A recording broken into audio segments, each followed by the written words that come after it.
Yes. There it is again. It's coming this way. It's right outside the house. Inspector Hound. A police dog? Lady Muldoon, Yes. I came as soon as I could. Where shall I put my foghorn and my swamp boots? Mrs. Drudge will take them out. Be prepared, as the force's motto has it, eh, Inspector? How very resourceful. It takes more than a bit of weather to keep a policeman from his duty. Oh, Inspector Hound, Felicity Cunningham, Major Magnus Muldoon. Really? Well, sorry. No, do go on. Thank you. Well, tell me about it in your own words. Take your time, begin at the beginning, and don't leave anything out. I beg your pardon? Fear nothing. You are in safe hands now. I hope you haven't touched anything. I'm afraid I don't understand. I'm Inspector Hound. Yes? Well, what's it all about? I really have no idea. How did it begin? What? The thing. What thing? The trouble. But there hasn't been any trouble. Did you phone the police? No. I didn't. What for? I see. This puts me in a very difficult position. Well, are we getting along then? I'm terribly sorry. That's perfectly all right. Thank you so much for coming. Not at all. You never know. There might have been a serious matter.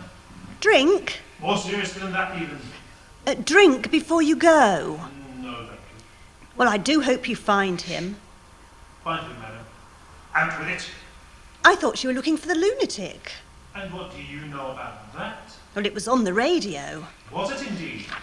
Well, that's what I'm here about, really.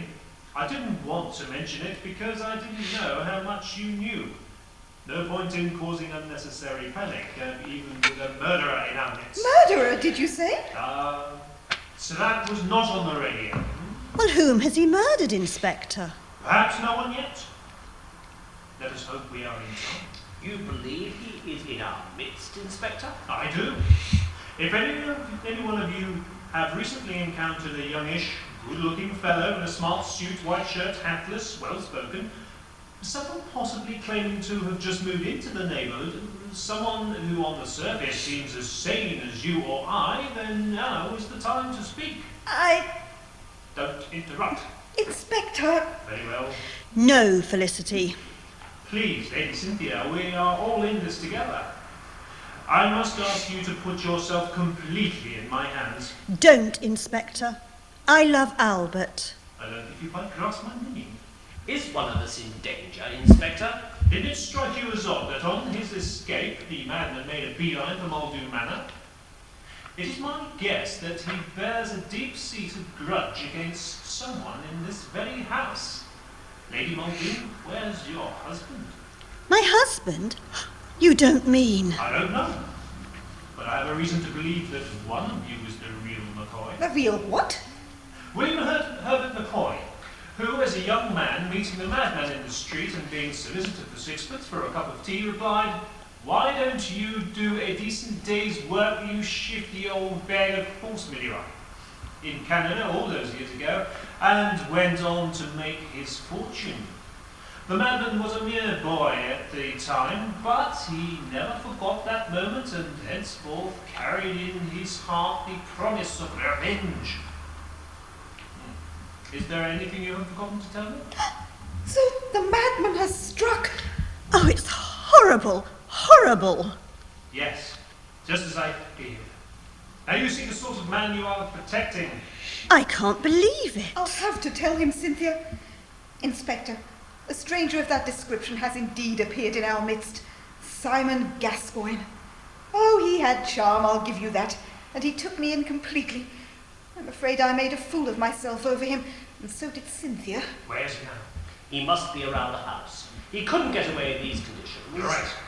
Fear it, Lady Muldoon. I shall apprehend the man who killed your husband. My husband? I don't understand. Everything points to Gascoigne. But who's that? Your husband. No, it's not. It is.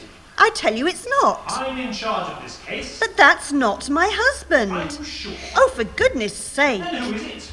I don't know. Anybody? I've never seen him before. Quite unlike anybody I've ever met. This case is becoming an utter shambles. But what are we going to do? I'll phone the police. But you are the police. Thank God I'm here, the lines have been cut.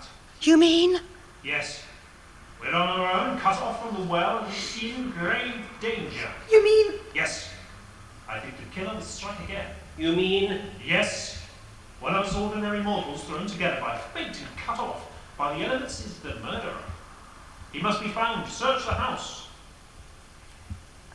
Anyone about? Honey? This is where Simon gets the chop. Bang. There you are. What happened, Inspector? He's dead. Simon Gascoigne, I presume. Rough justice even for a killer, unless we assume that the body could not have been lying here before Simon Gascoigne entered the house. But there's your answer. And now, who killed Simon Gascoigne and why? Why not? Exactly. Good riddance. He's dead. That's a bit rough, isn't it? A bit extreme. I knew he was a fickle old... Who did this? And why? To say that it is without place, point, focused, interest, drama, wit or originality is to say simply that it does not happen to be my cup of tea. One has only to compare this rag bag with the masters of the genre to see that here we have a trifle that is not my cup of tea at all. I'm sorry to be blunt, but there is no getting away from it. It lacks pace, a complete rag bag. I will go further. Those of you who were fortunate enough to be at the Comédie Française on Wednesday last will not need to be reminded that the hysterics are no substitute for éclat. It lacks elan. Some of the cast seem to have given up acting altogether, apparently, aghast with every reason, and finding themselves involved in an evening that would, and indeed will, make the angels weep. I am not a prude, but I fail to see any reason for the shower of filth and sexual illusion foisted onto an unsuspecting public in the guise of modernity at all costs.